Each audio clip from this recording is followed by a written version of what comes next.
Hi, Misha here, and we've gone through two of the heavy bombers used by America and its allies during World War II.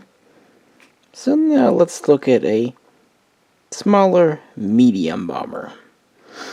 This is the North American B-25 Mitchell, and this is the B-25B variant, so an early variant. And this is a model of one used on the famous Doolittle Raid. Probably the most famous single use of the Mitchell, but certainly not its only use, not by a very long stretch.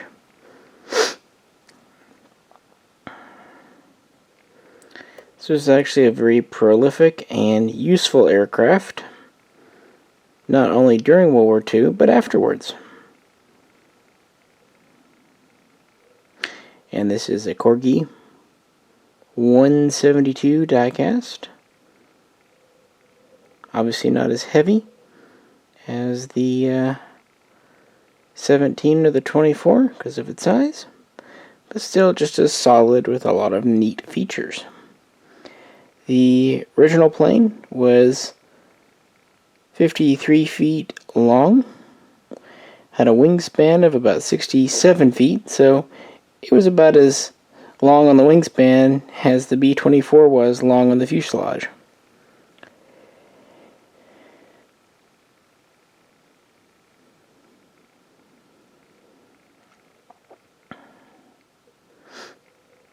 Well, this plane had a very interesting beginning.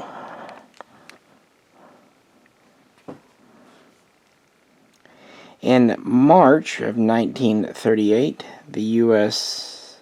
Army Air Corps issued requirements for a new attack bomber.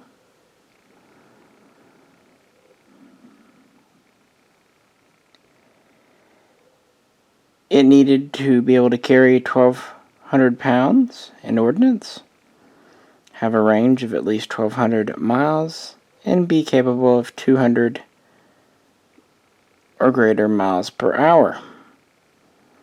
North American submitted their NA-40 prototype. It first flew in January of 1939. They fixed some issues with it, flew a second prototype, the NA-40B, and this is what was submitted to the trials. It went up against a design from Douglas, another from Martin, and a third from Stearman. And in September of that year, the Douglas design was selected for adoption, and this became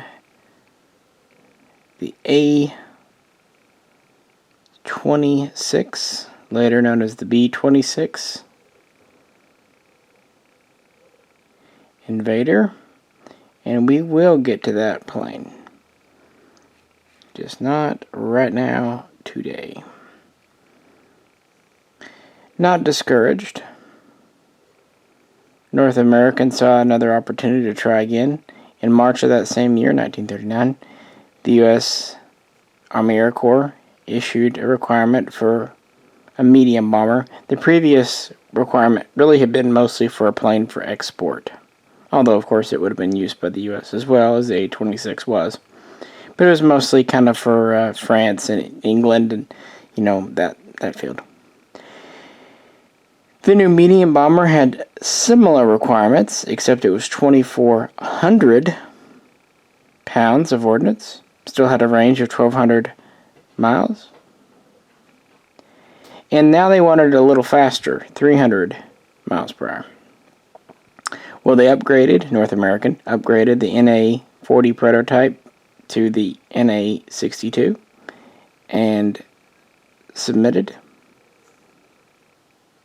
And this time, with war on the horizon and everything else going on, and it was a medium bomber, not a heavy bomber, so a little less pressure, the U.S. Army Air Corps selected it. They also selected an entry from Martin, which became the B-26 Marauder. Yeah, when we get to that video, there's a A-26 slash B-26, and then there's a totally different plane, the B-26 Marauder. So there's that, but we'll talk about that later.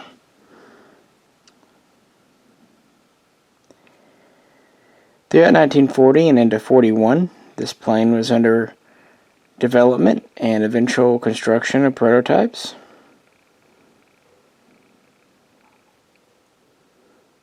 Which quickly led to the B-25B variant, and it was named the Mitchell in honor of Major General William Mitchell, who was an extremely early advocate of aircraft. Specifically, he really liked the idea of carrier-based fighter planes and the use of bombers and so on. So, very aptly named plane. The RAF would actually receive a few early Mitchells in 1941, but they would only use these for training. It wasn't until 42 this plane started to see combat. The first were delivered to the RAF that year, and they started to use it in January of 1943.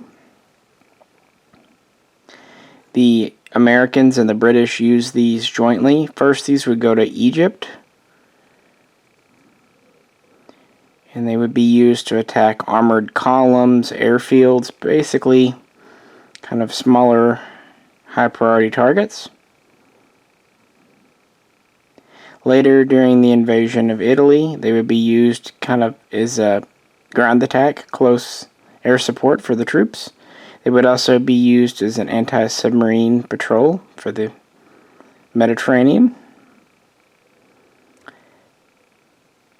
And then once in Europe, the Americans really wouldn't operate the Mitchell, but the RAF and later the French, after D-Day, would operate these as, again, kind of close air support for troops advancing on Germany.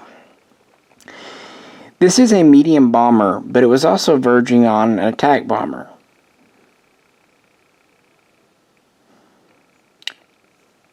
Its maximum speed was under 280 miles an hour. However, its cruise speed was 230, making it faster than the B-17 or the B-24. It was originally designed to operate at medium altitudes, but quickly they discovered it was actually a good low altitude operator. It was sturdy, dependable, rugged, easy to fly, very forgiving, quite maneuverable considering what it was. It only had a ceiling of about 24,000 feet, but since again it was operated at relatively low altitudes, that was alright. It could carry 3,000 pounds in bombs. Early versions like this only had a few machine guns, 50 cal. Later versions would have 12 and even up to 18. Also, later versions could carry rockets on the wings, or even a torpedo on the wing. So these did see use in Europe, supporting troops, but most American B-25s were operated in the Pacific. And like I said, the earliest real famous use of these was the Doolittle Raid, which was carried out on April 18th, 1942, so pretty dark days during the war, only half a year after Pearl Harbor. 16 B-25Bs, including this one, took off from the carrier USS Hornet. They were forced to launch early because of Japanese patrols in the area, meaning they were already going to be low on fuel. Their main target was Tokyo, which they did reach and they did bomb. They also bombed a couple of other secondary targets in Japan. Because they were running so low on fuel, the plan was changed to essentially ditch in Siberia. However, through different mishaps, most all of the planes ended up having to crash or ditch in or near China. which was at that time mostly occupied by the Japanese, so enemy territory. Only one plane made it to Siberia, where it was impounded by the Russians. However, of the 80 crewmen, each plane holding 5, 69 would survive the raid. Of course, some were captured, some were impounded in Russia, some had a very arduous trek back to American lines, but again, the raid itself, though it did not do much damage to Tokyo, was very, very good for American morale. It was a strike back after Pearl Harbor. It was the first time America went on the offensive in the Pacific. It cost a minimum amount of American life, and on the flip side, it was very shaking to the Japanese. They had been told by the powers that be that they were safe on the home islands, and even if the raids did not do a ton of damage, the fact that their capital was attacked was a great blow to the pride and invincibility feeling. The Japanese would continue to rampage through the Pacific for a bit longer, but soon we would have the Battle of Midway, and after that, the tide would turn. So it was kind of the beginning of the turning point for America in the Pacific, and all thanks to 80 men with brains, to be sure, but probably their guts outweighed their brains, let's be honest. And, they did their country an immense service at huge risk. It's also the first time the B-25 had been launched from an active working carrier deck, something it was never really designed to do. That year, the Navy agreed in kind of an exchange with the Army Air Corps to receive about 200 B-25s, and they would adopt it as the PBJ-1. And they'd start to receive these in 43. The Marines would mostly get these, and they would train with them, and the Marines would start flying these in early 44 through the end of the war in August of 45. The use of this plane in the Pacific was very interesting and quite different. It wasn't a traditional bomber for the most part. It was more of an attack bomber. These were used for low altitude, sometimes nearly treetop strafing. They also were used to drop skip bombs into Japanese shipping. They were often used to destroy maritime targets. They were also used to attack targets of high value, coming in low and hitting hard.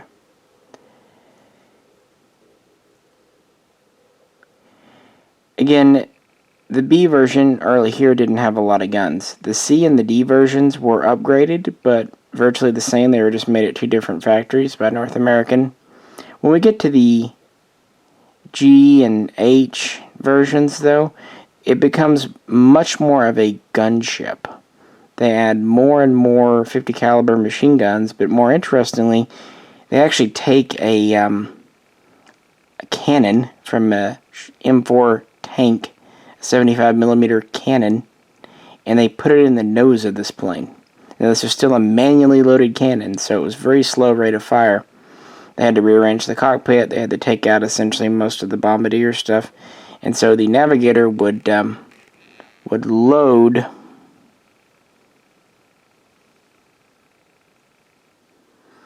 and the pilot would fire.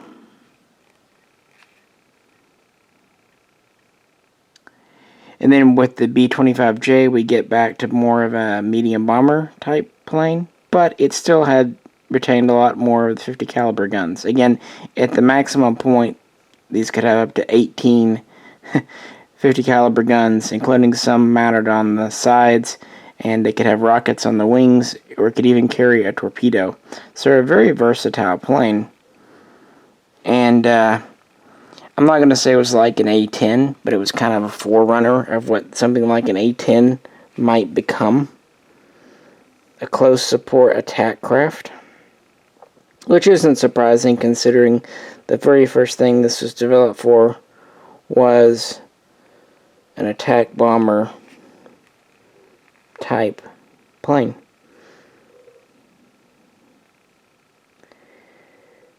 North American would actually produce the most number of planes in America for the war. They made this, of course, which was nearly 10,000. They also made the very famous P-51 Mustang, and also the very long-lived T-6 Texan. Yeah, nearly 10,000 of these were made.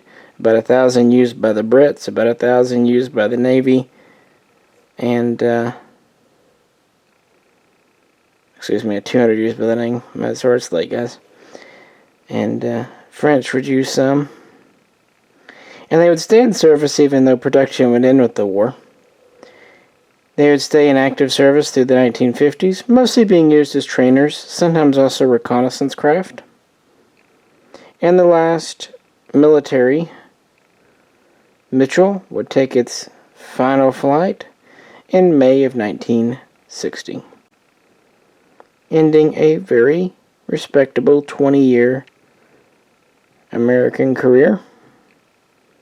Honestly, stayed in service longer than many others, and that's thanks in part to just how versatile a plane it was. Small and reasonably fast, easy to fly, very rugged, and easy to update and adapt as needed. Well, the Corgi model itself doesn't hold a lot of surprises, I suppose, but it's still a nice model. We have, if I can figure out where I'm at here, we have a tail gunner position. We have our top turret. Since this is a bomber variant, it has the nose, the glass nose, or whatever you want to call it. Crew of 5. The figures are in there. It does have landing gear up or down, like the B-24. It does have a tricycle landing gear. And it does have an opening bomb bay, which is pretty neat, with bombs inside. And again, I like it because this is a replica of one that was actually on the Doolittle Raid. Normally I would go for one of the attack ones. I think a B-25 with the gun and the big 75mm cannon in the front would be neat. But in this instance, I wanted one from the more historical mission. Alrighty, folks. Well, I appreciate you tuning in for this. Any questions or comments, please do post them below. If you could, like, share, and subscribe.